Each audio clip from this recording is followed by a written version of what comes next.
Good morning and welcome to the show. I'm having a little paint party today with Tana Plyler from My Paint Party. Correct. Tana, welcome to the show. Thank you. Glad to be here. Now, the name of your business is My Paint Party. Correct. Now, what gave you the idea for this business? Well, I wish I could say I was the one of the first people to have paint parties, but it actually happened back in 2008. I had a friend of mine who had a place called How Great Your Art, and I was one of her artists, and unfortunately didn't make it. And all my clients, though, started calling me after it closed and kept saying, well, will you come do a paint party at my home or my church? And I was like, absolutely. So you basically do this for groups. Absolutely. And you do it where? We are at 537 Harrison Avenue, downtown. So you're right downtown, so you can go downtown and have a little paint party, and you'll give little lessons, I suppose, on how to have fun with paints. Well, right? It's more like a group lesson. We don't do individual lessons, and it's not like a serious paint lesson. It's more about the event of it. It's more about coming out with your friends, with, and having some fun, have a glass of wine, any snack or beverage, just bring it. Just have a great time. You're going to get me started on something here now. Absolutely. We're starting, I see you have this blank thing here, yes, right? Okay. Yes. So you're going to start with that. We do. We start from the background all the way to the finished product, and what we do is we tell you step by step, stroke by stroke, what to do, how to do it, what paints to use. It's really simple. And then at the end of the night, you're just like, I can't believe I did that. Well, you want to get me started? Absolutely. You always have to start with a paintbrush. That helps. Okay. You have to wet the paintbrush. That helps. Okay. That always helps. And then you just dip it into some paint. Okay. So you just choose, and we'll tell you for each painting what color to paint, but you can always do your own colors. We give you that choice to do your own colors, whatever your favorite color is. So I'm starting on the outline of, I see you have a little star already set up here from your starfish. Yes, I do, for you. And then let's just start with a little bit of red. Just put a little bit of red on there. Because it's a bold color. I really like that. Okay. Okay. And then you just kind of go all the way around. All right. And then you do this with strokes, right? Yep. And that's the good part too, is you don't have to do it exactly how I'm showing you to do it. You can do it however you and your own personal style. My personal style says, yes, bold strokes. That's Don's way. There you go. There you go. Oh yeah, look at that. Okay, it took me a minute, but all right. And you're not even going to wash your brush. You're going to put it in some orange. Orange, all right. I'll get a little orange going here. And this is where you get to just kind of start and just do whatever. Just like that? Just kind of fit. Whatever paint. He used to be that guy on TV that now all these happy little things going on. Bob Ross. Bob Ross. Actually, I used to love him. I actually have a shirt of him that says, "Be calm and paint happy little trees." That's right, little trees. That's what he would say. And there's all these happy little orange things going on, and I guess this is a starfish, right? It is a starfish. It's part of my Sea Life series. I have about 15 in the Sea Life series. Okay. Then people can add to it every week or every month. I'm going to continue to work on this during the commercial break. You're doing a great job. And we'll continue on here with Tana Plyler at My Paint Party, because I'm having a paint party here on Wakin Up With Don. We'll be right back after your local weather, brought to you by the Wes Pittman Law Firm. WesPittmanLawFirm.com. Welcome back to the show. I'm here with Tana Plyler, and we're having ourselves a little paint party here. And during the commercial break, I've managed to fill in my starfish. I don't know what I'm doing with this yet. You're doing great. It's kind of like evolving into something. Yeah, that's I don't know what it's going to be. Your own style. So you've had this business now for how long? How long have you been doing this? I've been doing this for about 6 years. And I have been on the road doing it most of those years. Helped out a local organization here for a couple of years, get their little paint party business started. They're doing well. And then I actually put down roots on Harrison about 14 months ago, and inside Main Street Gallery of Art. That's where my business is located, and it's great. We have them Tuesday through Saturday, and all people have to do is just email me at Tana@mypaintparty and say, hey. If you go to Facebook or my website, it has my calendar up, and it shows what we do every day of the week. Tana at My Paint Party. So you're also on Facebook, I would imagine, right? Also on Facebook. You just have to look up My Paint Party and on my page. And we update all the time. Every day we update about what we're doing, and every month we put up a new calendar about what we're painting that month. It's really great. Perfect place to bring date night. It's an alternative date night. It's a girls' night out. Or I have people that just come and paint by themselves because they just want to de-stress. Oh, I'm having. How much do I owe you for the therapy time? I'll send you a bill. Okay, very good. This is working well. But it's $35 a night. Oh. $35 per person. Okay. And that's a 2 to 3 hour session, and they cannot believe what they have when they are finished. How big of a group do you usually host? I mean, is it like one person, 10 people? How many people show up for your lessons? We do anywhere from 6 people to 36 people. We have a limited group. I don't want it to be overcrowded. I want people to be comfortable and not feel like they're on top of each other. But they have a great time. They have exactly what they put into it, and it's awesome. It's just nowhere you can go to really de-stress and not think about your evening. I don't know what I'm doing. I have no idea what I'm doing. I started with little tiny strokes. Now I'm going to these big strokes, and I'm throwing all kinds of colors on here. It looks awesome. And I'm just having fun with it. It's great. And I'm just kind of putting little highlights on here.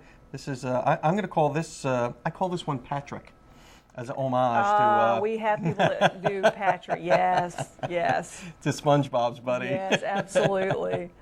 Well, Tana Plyler, thank you so much for coming on the show. Thanks for having me. And keeping me entertained for a while. You need to come out and let us entertain you some more. And it's such a great de-stressor. It is, absolutely. So, My Paint Party, Tana Plyler, check it out. It's a lot of fun. We'll be right back after your Mad Hatter Minute. Hi, this is David Lovett, and this is your Mad Hatter Minute.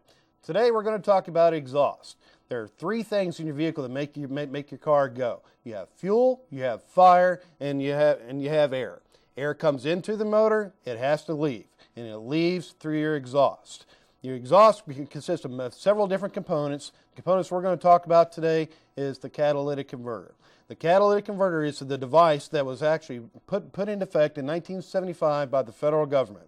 It's a device that takes unburned gas and burns it off so you don't pollute the air and pollute the ozone. Carbon monoxide is reduced, nitrogen oxide is reduced, and all the noxious fumes are reduced. These little babies save the planet.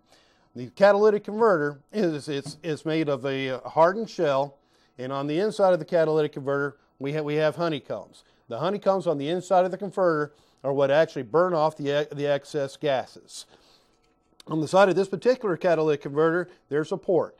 That port is for an oxygen sensor. Some of our old school guys will tell you remove the catalytic converter. Well, let me tell you, as an exhaust professional, do not remove the catalytic converter. You're doing yourself a disservice, and you're going to harm your vehicle, and you're going to break the law. The oxygen sensor actually senses the unburned oxygen, and it sends signals back to the computer to tell what type of air-fuel ratio that gets mixed. If you remove the catalytic converter, you remove the oxygen sensor, and your car doesn't know what to do, and you actually have poor performance, and it's going to create a whole host of other problems. I'm David Lovett, and this has been your Mad Hatter Minute. Welcome back to the show. I'm here with Dr. Stephen Favarloro from Forest Park Animal Hospital. Doc, a lot of people go on vacations and they don't know what to do with their dogs. Some people take their dogs. Right. We tried to take Sandy with us, and we've done that a few times, but when you visit relatives, it's kind of an imposition, bringing your dog along. And then if you're staying at a hotel, you've got to find a pet-friendly hotel. Absolutely. And one that is kind of clean for humans too. Or sometimes you gotta, go for a funeral or something like that. You gotta fly, and you haven't made the preparations to take the dog with you. Yeah, so what do you do? A lot of people who own dogs are familiar with boarding, and so and there's a lot of good boarding facilities in the area. And I guess we're not here so much to talk about specific boarding facilities, but is to what kind of questions to ask. How do you know a good one from a bad one? What to look for when you go to do boarding. So. One of the things is make sure that the boarding facility that you're going to use requires the pets to have, up-to-date vaccinations, because and it's important to decrease the spread of disease, infectious disease. Everybody knows the big one, kennel cough, and there certainly are vaccinations for kennel cough out there, but we also know that there's 12, 13 known causes of kennel cough that there's no vaccine for. Wow. But you can do what you can to minimize the ones that are the most common. And that's just like a cold? I mean, it's an airborne virus or bacteria. Most of them are viruses. And a lot of times when the dog's showing clinical signs and they come in, I mean when they come in, they're not showing clinical signs, or they're just getting over it, or they're just getting it. And so by the time you realize that they're already had it and dogs are coughing, or they get there and then they start coughing, it's already been exposed. But, and that's just unfortunately it's like having a daycare. You're going to have kids that are going to have snotty noses and they're going to spread it. But so make sure they have their vaccinations. And you don't want people bringing in like unvaccinated 12-week-old, 14-week-old puppies and parvo running through distemper. So make sure they require vaccinations up to date. That's important. Another one, a suggestion would be, find out when they do the feedings. Make sure that they feed, when they feed, that it's close to around the time that you feed your dog. You want to minimize the stress, because, you got this dog that lives your life, basically. It follows you around the house. It eats when you eat. It sleeps when you sleep. And then you just, all right, see you in about a week, So you drop them off in a strange environment. Right. And also a lot of boarding facilities, make sure they give medicines. A lot of dogs are on, daily medicines, maybe even just at the time being treated for, allergies, or maybe your dog's diabetic or has seizures or has congestive heart failure. When we board our dog, we drop food off with them, so she has her own food. And, correct. And make sure that they, have, preparations, if you will, to have the staff do that, because if you say, like in your case, where you bladder stones, you don't want to make sure that we're not getting my that case, diet. my dog's case. My dog has bladder stones. My bladder's just fine, thank you. And on that note, Sandy, everybody knows Sandy, the famous Sandy. So make sure they do that. Make sure it's climate controlled. You want to make sure that it's some normal thermic environment. You don't want them to be stuck outside in 100-degree weather. Especially if you have an inside dog like we have, I mean. They're not, not acclimated to that. My dog won't even go outside if it's raining. I mean, she'll step out and say, nah, no thanks. Not if I had to go outside. I'm so used to working inside. If I had to work outside, I think I'd die. Yeah. So check for that. Also, make sure it's clean. Go, by, visit, and I mean, it's okay to ask. Make sure it doesn't say, smell. can I take a look behind the scenes? Absolutely. Make sure that they, what kind of exercise programs they have. You get a 2-year-old lab and you stick him in a run and he gets walked to go to the bathroom 2-3 times a day. That's probably not enough exercise for that dog. But at the same time, if you have a 13-year-old Yorkie, they don't need to go run, outside for an hour to get some energy out. How do you find a good place to board your dog? I know we found our place just through word of mouth, through recommendations. Just ask people, and when you see some place and you do all the things like you check vaccinations and all that stuff, ask for references, and check them. Call the people and see how was their experience. So word of mouth is always best. And then of course advertising, but. I think word of mouth is always someone who has a good experience with a place, and that's kind of how we found our place too. And we bring Sandy there all the time whenever we go, but she always comes back a little neurotic, as good as they are, because they're out of their environment. Exactly, and that's the one element that no one can control. Yeah. Well, a little doggy psychology maybe for the next time you come on. There you go. Dr. Stephen Favarloro, thanks so much for getting us smart on how to pick a place to board your dog. And I hope your bladder stays well. And on that twisted note, we'll be right back. Welcome back to the show. We're going to get a little serious on you now with a very special guest we have in the studio today in the way of Wes Pittman. You may know him from his commercials all over town and as one of the sponsors of this show. But what a lot of people don't know is that Wes is very concerned with the community and Panama City Beach. And sir, thank you so much for coming in today. Glad to be here, Don. Thank you for the invitation. It's a pleasure. I watched with great interest your activities regarding spring break on Panama City Beach. And first off, I want to applaud you for doing that. Thank you. Because my position on spring break is, let's have fun, all that stuff, but we're more than an economy, aren't we? We are. We're a community. A serious community of good people. And a function of our government should be to protect our community, to protect our citizens. And in fact, I think most people would agree that is the major function of a government, such as the Panama City Beach City Council. And I know you've held them to task over spring break. And I intend to continue doing that because they have not responded to the needs of the community in making the community or the visitors safe. You know, when Sean Hannity on this network makes a special out of Panama City spring break, and not in a good way, you know we're doing something wrong. Panama City Beach is the face of Bay County. That's what people from all over the country see. And we all have a bad name now because of the people on the city council not getting a handle on this problem and really doing something meaningful to shut down the amount of drinking, which is the root of the problem on the beach. And why don't they? There are a handful of businesses that control the city council. The city council, for the most part, is beholden to that handful of wealthy business owners who, because of their greed, want more and more money.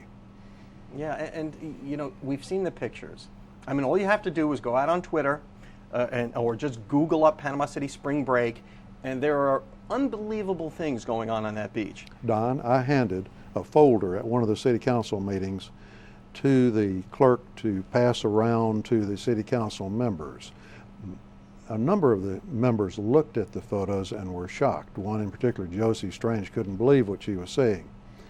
Gail Oberst, the mayor, Rick Russell, just kept their heads down, passed the folder on.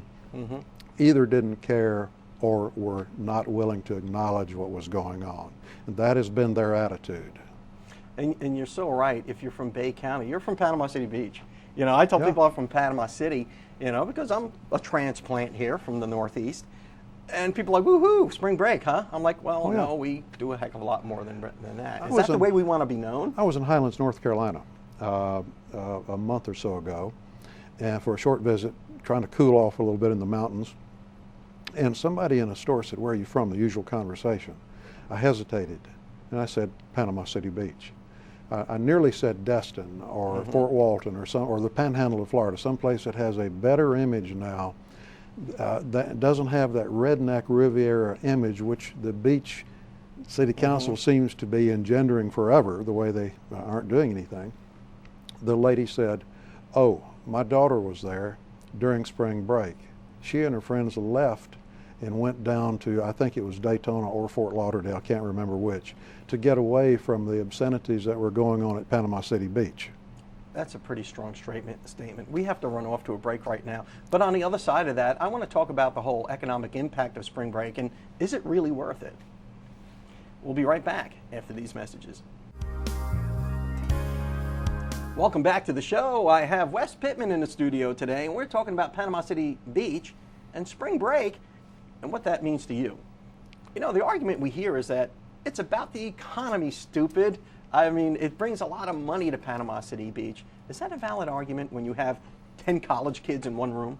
No. A fellow, to give you an example, a fellow from Miami moved here recently and gave me a call a few days ago about our spring break problem.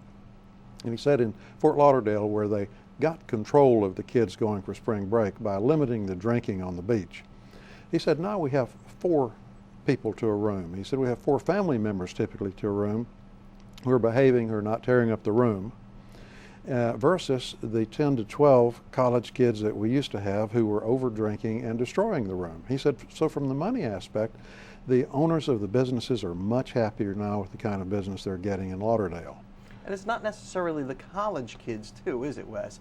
There's these so-called 100-milers, I think they call them? 100-milers, the so-called 100-milers are thugs, Don, who are coming in to prey, particularly on the girls who've been over drinking on the beach. And speaking of the economy, there's another aspect to this thing, too, that a lot of people may not think about. Panama City Beach brings a lot of tourists in. But if they see the roughness and so forth going on, the adult tourists coming in don't want to relocate their businesses here. So we're losing money in that respect. If we have clean business, clean spring break, that attracts good business. Good business brings jobs to the community. It raises the tax base. Everybody's a winner. We're really losing out on that at this point. And how do we turn this ship around? How do we make? And I hate to sound like one of the elders from Footloose, but you know, we're all about having fun and all that. But do we just have to hold our elected officials more accountable for what they do? Hold them more accountable, or do a recall election to get rid of the scoundrels. One or the other. So there's a way that, in this case, that government can really have an effect on the quality of life. And after all, isn't that what we vote for them for? And we as citizens can have an effect on our quality of life because we can get rid of those people. And we can elect others who will be more accountable to us and who will reform the drinking laws which are allowing too much drinking to go on. Everybody, as you said earlier, wants to have fun. Nobody wants spring break to go away. It does bring in business for the good businesses at the beach and for the community.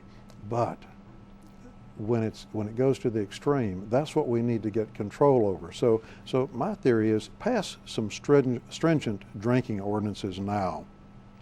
Get control of the situation, and then maybe in a year or two after the word is out to the college students that this is a controlled beach, a decent beach, then maybe we can relax those ordinances. Wes Pittman, we're going to have to let that be the last word, but thank you so much, sir, for what you're doing for the community, and thanks for keeping this issue in the forefront. Thank you very much, Don. You are certainly welcome back anytime. Thank you. And we'll see you next time.